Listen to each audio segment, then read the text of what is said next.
tonight. I must say this is a really beautiful building, and they've kept it very well. My name is Marty Borruso. I'm with a company called Medesco. Medesco stands for Medical Energy Services Company. And what we look at is energy efficiency systems based on providing services to hospitals. Why hospitals? Hospitals have a 24-hour load for electricity, for hot water, for steam, and for chilled water.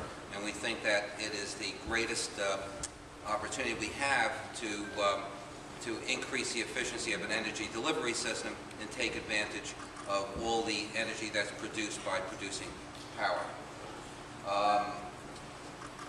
We call it the right technology for the right applications for the right reasons. And the right reasons are economy, environmental sustainability, and efficient systems, reduce cost, and reduce loading on the environment. And we're fairly technology neutral. We really don't care what kind of technology is. We're not looking at new developing technologies. We like mature technologies, engines, turbines, things that we have a lot of history with and we have a lot of knowledge about, and apply that in an efficient manner. I'm going to reference a lot of my talk about how electricity is delivered in the state of New Jersey, because we've been studying that now for a couple of years, and our projects have been in New Jersey, and I can give you some real numbers. The present strategy is central station power production. And if you look at it, where are our power plants built? They're built on waterways. Okay, they're built on waterways because the power plants are fairly inefficient. They develop a lot of heat, and that heat needs to be dumped. And it's very convenient to dump it into the environment, into a waterway. And we're saying, hey, that's a lot of energy. I'm spending money on fuel. Why are we throwing this away? Why don't we utilize it for something more productive? This was the sole strategy in the United States for the longest time, and it still is today. They're still building central station plants. It made sense the way Con Edison structured its grid system in New York, and JCP&L and PSE&G in New Jersey, because of the First and Second World War. We needed a lot of energy very quickly. We didn't care about the cost. We didn't care about the efficiency. We just needed it now.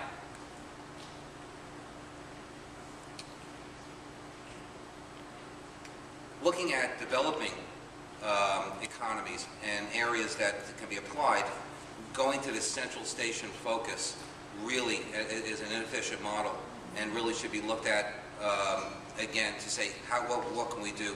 What can we do to increase the efficiencies and get more for our dollar? In New York, the average central station power plant is 30% efficient. Okay? It loses 18% of the power going from the central station power plant to application. And there's always a strain on the grid. Every summer we seem to have grid strain blackouts around the city. A couple of years ago it was Queens, and then it was the Bronx, and you're always going to have this kind of a loss. Our paradigm is distributed generation. Let's make the energy where we need it, okay? When we make our electricity at a site, a point of use site, we take all of the energy available.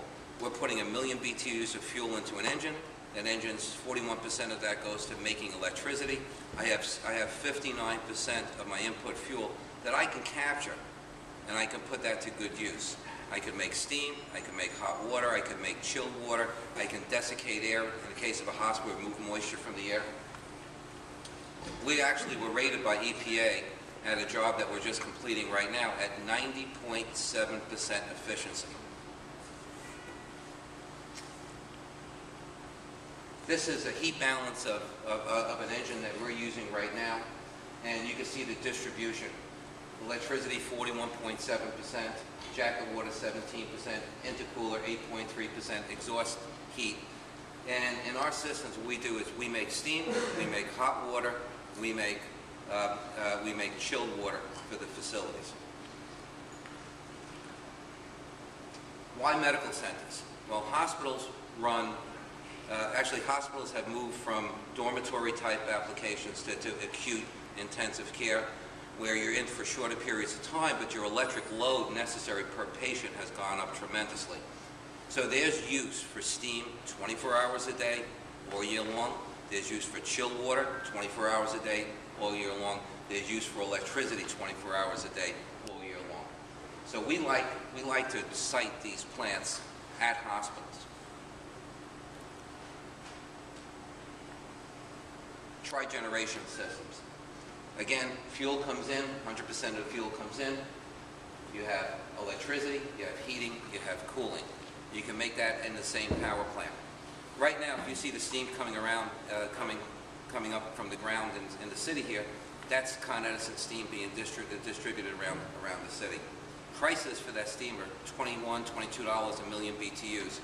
Fuel today is $2.53. I think we just looked at the prices per million BTUs. It's almost a 10-time cost adder. A lot of that steam is being made in Brooklyn and shipped in under the East River.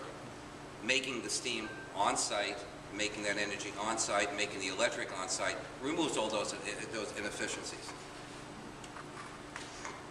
As an example, as an economic driver, a 2-megawatt trigeneration system, $6.5 million. Annual savings in New Jersey right now for a PSE&G JCP&L customer, $2.3 million a year, 2.7-year payback. So these are self-sustaining. These are all investment-grade systems.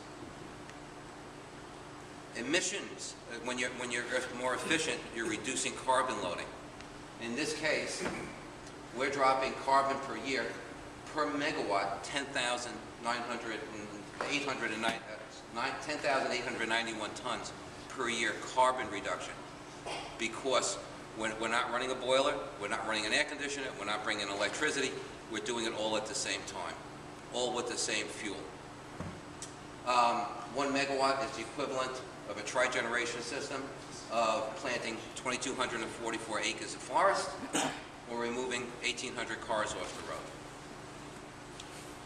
road. Another, and you're looking at other areas, significant infrastructure reduction. By making and supporting the grid at various points of use, you have much less cost and you're taxing your grid structure much less. You don't need as much distribution. Interesting thing, the challenge is not in the ocean of electricity. The challenge is in the waves and the peaks on top of that ocean. And if you could take large power sinks like hospitals, institutions, factories off the grid, and you're able to level out those peaks. Okay, and it makes the whole distribution system function a lot more efficiently and a lot more easily with a lot more reliability. Again, we're agnostic in terms of what kind of technology is applied, as long as it's applied efficiently. In this case, we show how a distributed generation is a component of a modern system. They talk about smart grid. What we're proposing is a brilliant grid, a grid that not only shuts your things off when it's not time for the user or when the utility feels constrained, but have some thought about application when the thermal component of those engines are necessary. So your dispatch is on a little bit different basis. The dispatch is on efficiency, not on price. Again, take it to another level. It almost doesn't matter what kind of fuel. Petroleum, natural gas, landfill gas, digested gas, biomass, it really doesn't matter, as long as you operate it efficiently. You're dropping 10,000 tons of carbon, and that's on the basis of natural gas. You'll gain a little bit more, but only be 15 to 20% more using a biomass type product. Again, the gains are in efficiency, not in the selection of your fuel. Gasification. A lot of what we have around this country is organic waste, organic materials, garbage, MSW, wood that's being disposed of, that can be turned into methane and employed into an efficient energy system. If the fuel is a waste, it doesn't mean you should allow yourself to operate the energy production facility or the application of that energy in an inefficient manner. A little identification. A biomass is any organic material, any plant, wood product, things like that, that all can be turned into a gaseous product. That's pretty much my presentation tonight. I wanted to talk about efficiency and intelligent applications of technologies. Not new technologies, old, mature technologies, things that we already know how to do. But we just need to do them a lot better. Thank you.